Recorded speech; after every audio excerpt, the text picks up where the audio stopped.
अभी हम लोग एक टर्म देखते हैं, डिज्निया, जो कि रेस्पिरेटरी सिस्टम से रिलेटेड है। ठीक है। अब ये जो डिज्निया है, ये क्या है? ये एक सिम्टम्स बोल सकते हैं हम लोग। ठीक है। जिसमें हम लोग को ये समझ में आता है कि पेशेंट को ब्रीथिंग करने में डिफिकल्टी हो रहा है, या फिर उसका जो ब्रीथिंग का पैटर्न है वो शॉर्ट हो चुका है। ऐसा क्यों हो रहा है? क्योंकि ब्रीथिंग में इतना ज़्यादा डिफिकल्टी हो रहा है कि वो सांस लेने को, मतलब अपने ऑक्सीजन का डिमांड पूरा करने के लिए क्या कर रहा है, बार बार सांस ले रहा है, बहुत उसको कठिनाई हो रहा है सांस लेने में, बहुत डिफिकल्टी हो रहा है। जो उसका सांस लेने का जो पैटर्न है वो बहुत शॉर्ट हो गया है, जिसकी वजह से उसका रेस्पिरेशन रेट जो होगा वो क्या होगा, बढ़ जाएगा। ठीक है, क्योंकि वो बार बार सांस लेगा अपने ऑक्सीजन की डिमांड को पूरा होने के लिए। तो इसके कॉज क्या क्या हो सकते हैं? तो इसके जो कॉज है उसको 6 P से डिनोट किया गया है। तो सबसे पहला जो कॉज है वो क्या हो सकता है? Pulmonary bronchial constriction.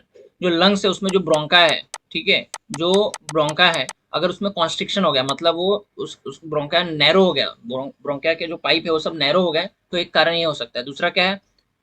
Foreign body, अगर कोई फॉरेन बॉडी जाके वहां पे अटक गया है तो एक कारण हो सकता है। ठीक है। फिर तीसरा क्या है? Pulmonary embolism.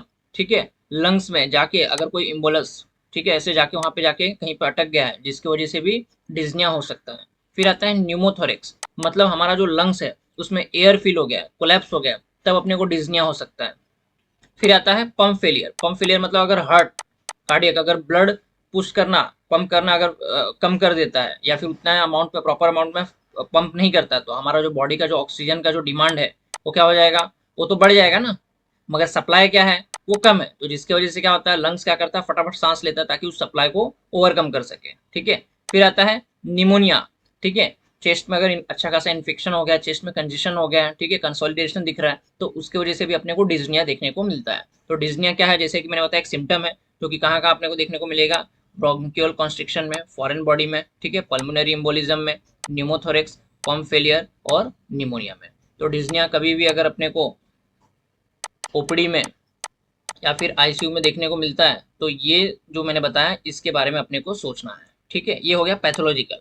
फिजियोलॉजिकल, अगर कोई भाग के आ रहा है, एक्सरसाइज कर रहा है, तो उसमें भी हो सकता है। ओके, एंजाइटी से भी हो सकता है। ठीक है, मगर ये पैथोलॉजिकल कंडीशन अपने को बहुत अच्छे से ध्यान में रखना है। आप इसी तरीके से आप अपने मेडिकल के नॉलेज को इम्प्रूव करना चाहते हैं, तो आप हमारा जो मेगा सीरीज है उसको आप ज्वाइन कर सकते हैं, जिसमें हम लोग ने patho, pharmac, medicine, ECG, fluid therapy, lab investigation, इसको बहुत डिटेल में एक्सप्लेन किया है। सोचिए, ये सब नॉलेज जब आपके पास होगा तो आपका जो क्लिनिकल नॉलेज है, क्लिनिकल एक्सपीरियंस, वो कितना बेटर होगा।